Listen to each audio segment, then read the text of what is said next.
Dans le cadre de la Chambre régionale d'Occitanie, l'an dernier, on a pris le parti de donner à voir un certain nombre de pratiques réalisées par des producteurs en matière de gestion de l'enherbement. Dans ce cadre-là, on a analysé une dizaine d'exploitations et l'idée c'était un petit peu de décortiquer leur stratégie de gestion de l'enherbement pour voir les différents grands types de stratégies de gestion qui étaient mises en œuvre en pratique dans les vergers bio ou conventionnels mais qui ont des pratiques relativement avancées en la matière.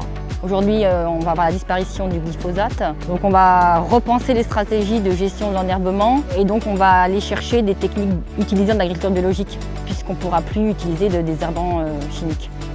Ce qu'on a vu, c'est qu'il y avait, on va dire, 2 ou 3 grands types de stratégies de gestion de l'enherbement en fonction des objectifs que visent les agriculteurs. La première, c'est limiter la concurrence des adventices. Aujourd'hui, si on laisse trop d'herbe dans les vergers, c'est une concurrence à la croissance des arbres.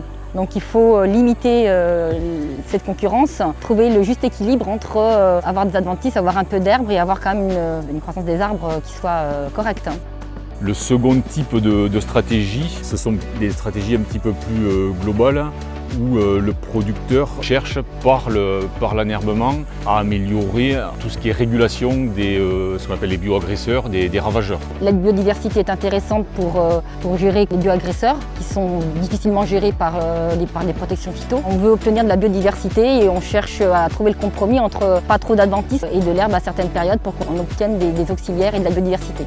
Objectif qu'on a pu ressortir un peu de tous ces témoignages, c'est qu'ils cherchent donc à gérer l'enherbement pour avoir quand même le moins d'adventices et de concurrence possible. Et donc on peut implanter à ce moment-là des types plus légumineuses, on peut avoir des couverts différents qui vont être plus ou moins profonds. Et là on va chercher à peut-être travailler plus la matière organique et on a des objectifs qui deviennent un peu plus globaux. On va vers des évolutions et des points positifs. Je pense qu'on est en évolution permanente parce qu'on n'a pas encore les systèmes parfaits. Voilà.